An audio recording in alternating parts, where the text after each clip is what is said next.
Hogwarts Legacy just dropped the official launch trailer for the game. Presumably, this is the final trailer before release, and there are quite a few lore and story details contained within. Seeing this is really our last chance to speculate before launch, I wanted to take one final look at what we've learned, or at least what we think we know, about the story and its characters so far. First, we'll talk about the idea of ancient magic, which seems to be the core plot point for the game. Then we'll highlight some of the major characters that we're going to meet on our journey. And then we'll take a look at the most recent trailer to see where it can maybe fill in some of the gaps and help tie everything together. So I believe the central plot point for Hogwarts Legacy is centered around the idea of ancient magic. You see, Hogwarts itself is a stronghold of ancient magic. Plus, Hogwarts Legacy's main logo features a symbol which the devs use throughout the game to represent ancient magic. Now, the phrase itself, ancient magic, is not entirely new to the wizarding world and its lore. There are several references to it within the original series. In Harry Potter and the Half-Blood Prince, we learned that a graduating Tom Riddle was still completely fascinated by Hogwarts. He actually turned down numerous career opportunities offered to him, only to end up working at Borgin & Burkes. But Borgin & Burkes was not his first choice. No, Tom had originally hoped to stay on at Hogwarts as a teacher. Dumbledore believed his primary reason for wanting to stay was due to his strong attachment to the school. Not unlike Harry, Tom had a tragic childhood, so his best and happiest memories were all made at Hogwarts. His second reason for wanting to stay at Hogwarts, though, is far more interesting for the story of Hogwarts Legacy. You see, Dumbledore believed that Riddle wished to stay at Hogwarts to further study the ancient magic contained within the castle itself. Secondly, Dumbledore told Harry, the castle is a stronghold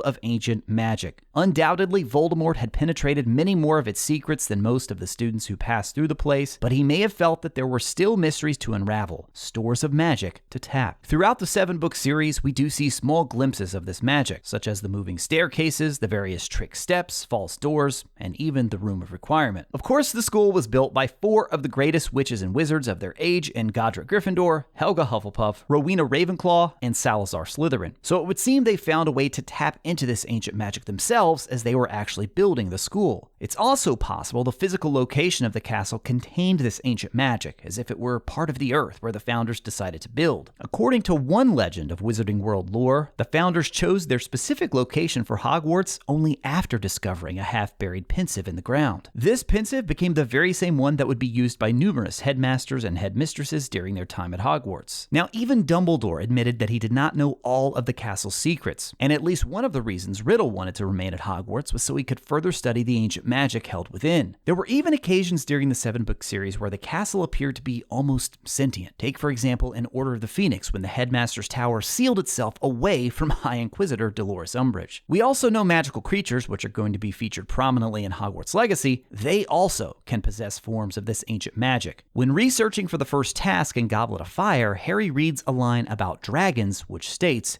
dragons are extremely difficult to slay, owing to the ancient magic that imbues their thick hides, which none but the most powerful spells can penetrate. And later we get a line from Voldemort himself, where he says, Dumbledore invoked an ancient magic to ensure the boy's protection as long as he is in his relation's care. Then, of course, we have what is likely the most powerful form and most recognized form of ancient magic throughout the entire series, and that came in the form of Lily's sacrifice for her son, Harry. This magic, something that Voldemort would later admit was something he should have foreseen, is what caused the Avada Kedavra curse to rebound off Harry's head, and then it would have likely killed Voldemort had it not been for the Horcruxes he'd created. That direct sacrifice, the act of Lily stepping in front of her son, taking the killing curse for him, placed a protection on Harry that would be incredibly important for the whole series. In fact, without it, the series wouldn't have even happened. And so what all these examples of ancient magic have in common is that it can be very unpredictable. It's almost this primordial force that's part of the very fabric of reality. And just from a pure gameplay perspective, you can see why it would make sense to choose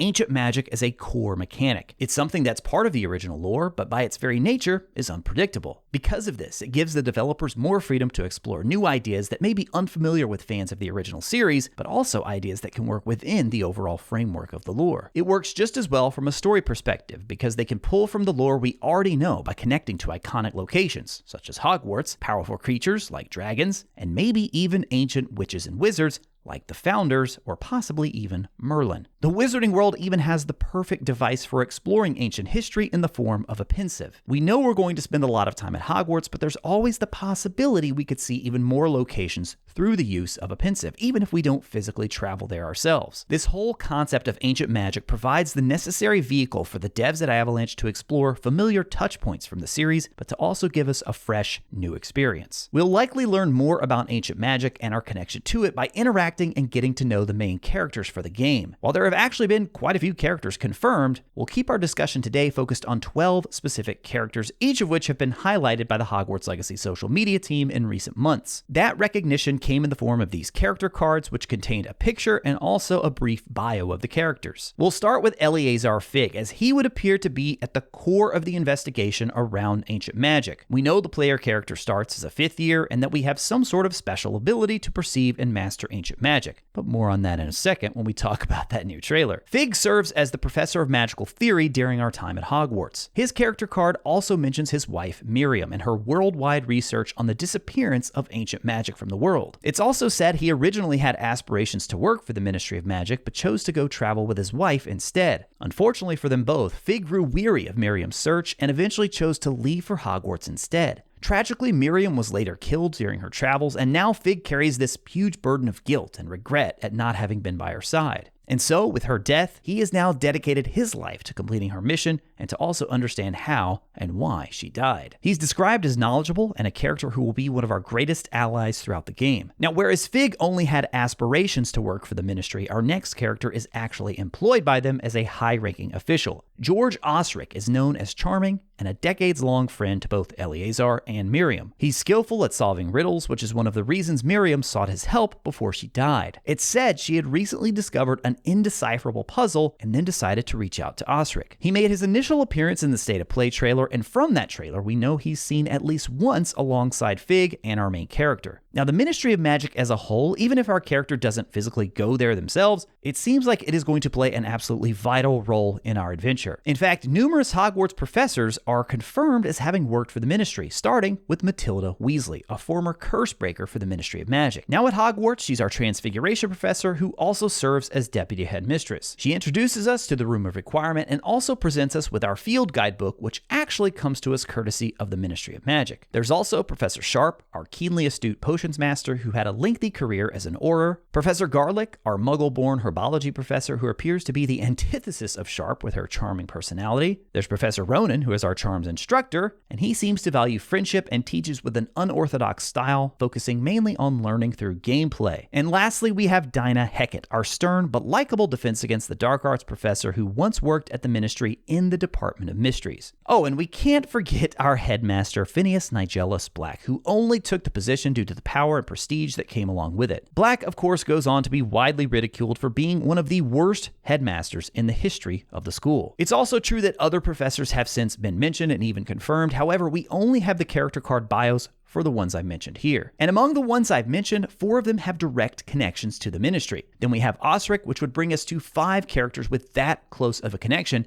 And of course, that's only dealing with confirmed characters. We know the Ministry has their eye on our player character, as the Wizard Field Guide presented to us by Professor Weasley was indeed provided to us by the Ministry of Magic. Sebastian Sallow, Poppy Sweeting, Natsai Onai, and Amit Thakar are 4 students they've also highlighted with these character cards. We learned a little bit about their backstories through the cards, and it would appear each of them will weave in and out of our story along the way. Sebastian actually had an entire trailer dedicated to what they've described as an optional quest line, whereas Poppy played a key role in the story mission we recently had a chance to go hands-on with. As for the antagonists, first up we have the goblin Ranrock. Ranrock appears to be using some sort of corrupted magical force that's signified with the red eyes and even some of the attacks showing these dark red and black effects, which indicate this corrupted nature. We even see this in the dragon fighting ring on our mission with Poppy. Before even getting to the dragon ring, we find a piece of goblin metal that poachers are using as dragon collars. Once we actually get into the fighting ring, we again see this red effect on the collars themselves, possibly showing that connection to the corruption. Now, this corruption is still a bit unknown as well. Is it a dark form of the very ancient magic we're attempting to learn more about throughout the game? Certainly possible. And then there's also the dark wizard Victor Rookwood, who has formed an uneasy alliance with Ranrock. So all of this brings us to the most recent trailer, which the Hogwarts Legacy marketing team has described as a launch trailer. This one gives us a small glimpse at the overall story, and even though it's a small glimpse, I think it's probably the most they've said in quite some time about the story. Personally, I think it strikes the perfect balance of showing us plenty of teases without giving away too much. Now, with this trailer, immediately from the jump, we hear who I believe is Professor Weasley speaking, and she's describing our unique start as a 5th year at Hogwarts. In light of your unique situation, joining us as a 5th year, we get a glimpse at some professors we've already been introduced to, and one we're seeing for the first time. Weasley talks about how the professors have been asked to give our character additional instruction outside of the ordinary curriculum, which again makes sense considering our late arrival. One of my favorite lines from the trailer has to be this one here. I am wary of how much time the new 5th year seems to be spending away from the castle. Now, we know a few locations that have been confirmed, such as Hogsmeade, the Forbidden Forest, but that particular line right there gives me hope we'll be visiting even more iconic Wizarding World locations throughout the game. We mentioned Rookwood a bit earlier. We do get a glimpse of him here. He appears to be searching for our character in Hogsmeade, and perhaps our most clear statement yet on the unusual ability that our character possesses. I have a rare ability to see whispers of ancient magic. And then we even get a shot of the book that's included with the collector's edition of the game, which fans have speculated for months has a connection to Merlin and possibly even Morgana and the ancient feud between the two. The rest of the trailer shows off some absolutely epic action sequences, including what looks to be an insane battle with this towering knight. Now, quick, interesting note about this one here. If you freeze it at just the right frame, you'll see the goblins are actually doing battle against this knight. So maybe this is a force not under their control, possibly by Fig, maybe something else entirely that's just attacking everyone. Who knows? But we don't have long to wait now. There are quite a few scenes in this trailer pulled directly from the story quest that I recently had a chance to play myself. And if you'd like to see how that one plays out without any commentary whatsoever, check out the video on the right side of your screen now. As always, thank you all so much for watching. I'll talk to you again soon.